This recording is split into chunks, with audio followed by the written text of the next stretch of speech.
नमस्कार दोस्तों, मैं doctor Gopal Lohia, homeopath, acupuncturist and वेज फ्लोर थेरेपिस्ट। स्वागत है आप सभी का मेरे यूट्यूब परिवार में। आज हम बात करने वाले हैं स्नोरिंग के बारे में, खर्राटे भरना। ये एक जेन्युइन प्रॉब्लम है, मतलब खुद को तो कम दूसरे को ज़्यादा होता है।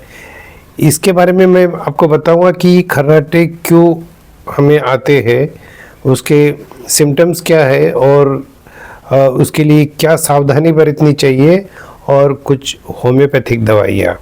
तो आइए शुरू करते हैं। पहला कारण है कि नेजल एरिया में प्रॉब्लम्स। क्या क्या प्रॉब्लम्स हो सकते हैं? एक तो नेजल कंजेशन, मतलब अंदर की जो नेजल म्यूकस मेम्ब्रेन है उसमें स्वेलिंग हो जाता है। फिर पॉलिप्स, फिर adenoids, tonsillitis, deviated nasal septum, allergic rhinitis, बार बार छींके आना और उसकी वजह से अंदर सूजन आ जाना, साइनस भर जाना, ये हो गए लोकल सिम्टम्स। इसकी वजह से स्नोरिंग धीरे धीरे होते जाता है, धीरे धीरे बढ़ते जाता है।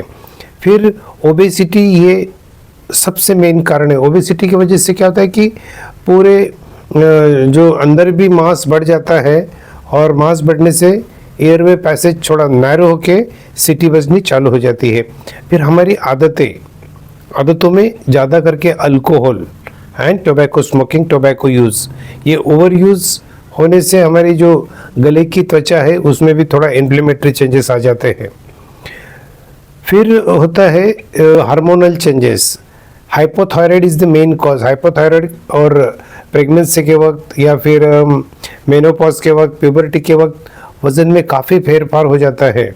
तो वज़न बढ़ने से वापस वही प्रॉब्लम्स कि ये जो म्यूकस मेम्ब्रेन है वो वहाँ फैट ज़्यादा जमा होने से एयरवे पैसेज नैरो होते हैं और खर्राटे चालू हो जाते हैं।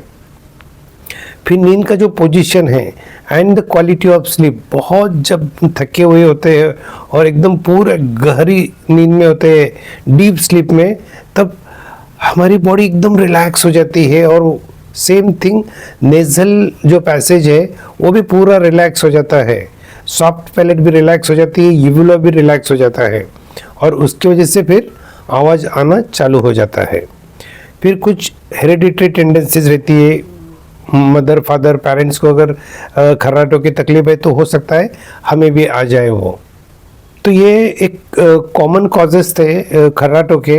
अब देखते हैं कि खर्राटों के सिम्टम्स क्या क्या है।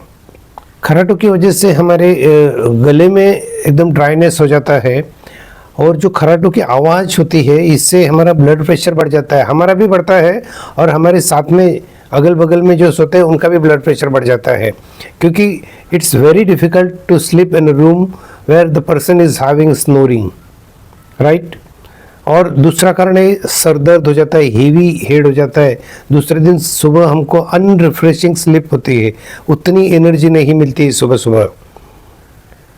किसी किसी को इसकी वजह से हार्ट की बीमारियां भी तैयार हो जाती है धीरे धीरे। कंसंट्रेशन नहीं हो जाता है, सांस लेने में तकलीफ हो जाती है। ये कुछ सिम्टम्स है कि जिसकी वजह से हमें पता चल जाता है कि भाई रात को हम खर्राटे भर रहे थे, क्योंकि खुद के खर्राटे तो हम खुद सुनते नहीं हैं, दूसरे जब बताएंगे तब हम सुनते हैं। लेकिन ये कुछ लक्षण है कि जिसकी वजह से हम भी अपना अंदाज़ा लगा सकते हैं। अब इसे कैसे रोकें? तो आपको साइड में सोना है, इधर राइट साइड और left side.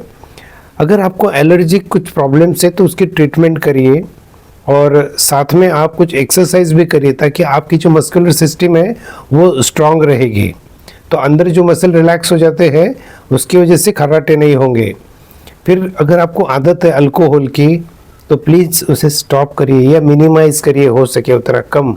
And no smoking. इसके अलावा वज़न कम करिए और तान तनाव, जो टेंशन होता है, एंजाइटीज़ होती है रोज़मर्रा की, उसे भी मिनिमाइज़ कर दीजिए। तो कुछ परसेंटेज यहीं पर ये तकलीफ कम हो जाएगी। आइए देखते हैं कुछ होम्योपैथिक मेडिसिन। पहला मेडिसिन है लेमना माइनर। लेमना माइनर ये पॉलिप की बहुत ही बढ़िया दवाई है और साथ में नेजल कंजेशन प्लस डैम्प वेदर एग्रीवेशन अगर रहता है तो ये पहला मेडिसिन है। 30 पावर की 2-2 दिन में 4 बार लेना है, कुछ महीने इसको लेना पड़ेगा। होम्योपैथी में कोई स्पेसिफिक मेडिसिन नहीं है या एक ऐसी मेडिसिन नहीं है कि जिससे आपका स्नोरिंग रुक जाए। आपको सिम्टम्स लेना है, एज पर द कॉन्स्टिट्यूशन जो भी दवाई इंडिकेटेड है उसे आपको लेना है। तो ये निश्चित ही आपका काम नहीं है, आपको डॉक्टर के पास जाना पड़ेगा। डॉक्टर को सिम्टम्स बता के फिर दवाई लेनी पड़ेगी, या तो आपको थोड़ा पढ़ाई करना पड़ेगा और जो भी इंडिकेटेड मेडिसिन है उसे लेनी पड़ेगी। तो दूसरा मेडिसिन है काली सल्फ। काली सल्फ में जो नोज से डिस्चार्ज होता है वो येलो कलर का होता है। ये chronic sinusitis, chronic allergic condition में बहुत ही ज़्यादा इंडिकेटेड होती है। हॉट पेशेंट रहता है एंड टुवर्ड्स अर्ली मॉर्निंग इसके सिम्टम्स बढ़ते हैं। नेक्स्ट मेडिसिन है काली वाइक्रोमिकम। काली वाइक्रोम के बारे में और 2 वीडियो बनाए हुए मैंने, वो भी आप रेफर कर सकते हो। इसमें स्ट्रिंजी म्यूकस रहता है, जैसे हम नाक साफ करते हैं तो म्यूकस का लंबा तार तैयार होता है। तो अगर इस टाइप का डिस्चार्ज रहेगा तो काली बीज ये एकदम बेहतरीन काम करती है। 30 पावर की 2-2 बूंद दिन में 3-4 बार कुछ समय तक अगर लेंगे तो कंजेशन कम हो जाता है। अगर पॉलिप रहेगा, साइनोसाइटिस रहेगा, सोर थ्रोट रहेगा, क्रॉनिक कफ रहेगा, वो सभी भी ठीक हो जाता है और स्नोरिंग भी ठीक हो जाता है। ओबेसिटी की वजह से जब स्नोरिंग होता है तो उसमें generally calcarea carb, graphites, capsicum, thuja, ammon carb, इस टाइप की दवाइयाँ इंडिकेटेड होती है। कैलकेरिया कार्प के आपको जो जनरलिटीज़ है, प्रोफ्यूज स्वेट, वीकनेस, लेजीनेस और इसका सावर स्मेल, थकान, ओबेसिटी, थुलथुला पेशेंट रहता है, डेयरिंग, ऐसे दिखने में तो मोटा तगड़ा दिखेगा लेकिन कॉन्फिडेंस एकदम कम, अंदर से डरा हुआ, फिर भी बहुत एम्बिशियस रहते हैं कैलकेरिया कार्प पेशेंट। 30 पावर दिन में 3 बार लेना है, 15 दिन देके फिर 200 की वंस इन अ वीक लेना है। इसके बाद ग्राफाइटिस, चिली पेशेंट है, कॉन्स्टिपेटेड रहता है और ये भी हाइपोकॉन्ड्रिक मतलब डरपोक किस्म के व्यक्तिमत्व है और इसकी 200 की हफ्ते में 1 डोज यूज़ कर सकते हैं। Don't repeat too much of ग्राफाइटिस। Even जो भी मिनरल किंगडम की मेडिसिन है उसको ज़्यादा रिपीट नहीं करना है। 30 पावर की आप दिन में 1 बार ले सकते हो कुछ दिन, बाद में 200 पावर की दवाई हफ्ते में 1 ही दिन लेना है, या फिर जब तक पहले डोज का असर चलते रहता है तब तक दूसरा डोज रिपीट नहीं करना है। ये एक्चुअल में प्रिंसिपल है कि जब तक प्रीवियस डोज का एक्शन चल रहा है don't repeat the next dose. फिर भले ही 8 दिन की जगह 15 दिन, 2 महीने भी हो गए तो भी आपको वेट एंड वॉच करना है। डीप स्लीप की वजह से भी स्नोरिंग होता है तो इसकी एक बेहतरीन दवाई हमारे पास है, ओपियम। डीप स्लीप अच्छा है लेकिन ओपियम को बहुत ही ज़्यादा डीप स्लीप है, मतलब वो कुंभकर्ण की नींद ही सोता है। एक बार सो गया तो उसको पता नहीं फिर वो कहाँ पड़ा हुआ है। आप बहुत बार जगाने के बाद फिर उठेगा, वो एकदम जाग करके अरे क्या होगा, उसको थोड़ी देर तो पता ही नहीं चलेगा वो कहाँ पर है। तो ऐसे अगर डीप स्लीप में जाने के बाद कोई स्नोरिंग करता है तो ओपियम बहुत अच्छी दवाई है। फिर कभी कभी गैस्ट्रिक प्रॉब्लम अगर होते हैं, ज़्यादा एसिडिटी, फ्लैटुलेंस, पेट पूरा फूल जाना, उसका प्रेशर ऊपर की ओर आता है, तब पर भी हमें नक्सोमिका है, चाइना है, ये मेडिसिन बहुत अच्छा काम करती है। नक्सोमिका पर्सन इरिटेबल रहेगा, उसको डिस्टर्ब किया हुआ अच्छा नहीं लगेगा, अल्कोहल, सिगरेट, दारू, भाई बाटली सब उसको चलते रहता है। और नाइट वॉचिंग, ये सब की वजह से जब पेट खराब हो जाता है और चिड़चिड़ा व्यक्तिमत्व होता है तो नक्सोमिका आप 30 रिपीटेड डोज में भी दे सकते हैं। चाइना में बहुत ज़्यादा flatulence, heaviness of the stomach और गैस पास होने के बाद में, डकार आने के बाद में भी उसका फुलनेस कम नहीं होता है तो चाइना यूज़ कर सकते हैं। बरहटा कार्प भी एक बहुत अच्छा मेडिसिन है। जब हमारा इम्यून सिस्टम लो हो जाता है, जब हमारा कॉन्फिडेंस लो हो जाता है, खुद के प्रति हम उतने कॉन्फिडेंट नहीं रहते हैं, एकदम हमको ठंडी बर्दाश्त नहीं होती है और मेंटली फिजिकली थोड़े से नीचे की साइड में रहते हैं हम लोग, तब बरहटा कार्प बहुत अच्छा काम करता है। मतलब इतने होशियार नहीं रहते वो लोग, डरपोक, उनको उतना कॉन्फिडेंस नहीं रहता है कि कुछ कर गुजरे। वो काम करते हैं लेकिन दूसरे के सहारे के हिसाब से, सहारे के साथ में काम करते हैं। तो बरहटा कार्प एक बहुत अच्छा दवाई है। कुछ जो एनलार्ज थ्रोट स्ट्रक्चर्स है, गले की म्यूकस मेम्ब्रेन में स्वेलिंग हो जाता है या वोकल कॉर्ड्स और लैरिंग्स फैरिंग्स में स्वेलिंग हो जाता है, नोज की म्यूकस मेम्ब्रेन बढ़ जाती है, तो ऐसे केस में एंटीसाइकोटिक मेडिसिन जैसे थूजा है, मेडोरिनम है, मेडिसिन अच्छे से इंडिकेट होती है। स्लीप एपनिया की वजह से भी स्नोरिंग होता है या स्नोरिंग की वजह से भी स्लीप एपनिया होता है तो इसमें हमें कॉन्स्टिट्यूशनल मेडिसिन ही यूज़ करना चाहिए। कोई डॉक्टर के पास जाके ही आपको दवाई लेनी है, खुद से दवाई लेनी नहीं है। लास्टली हार्मोनल चेंजेस की वजह से भी स्नोरिंग होता है।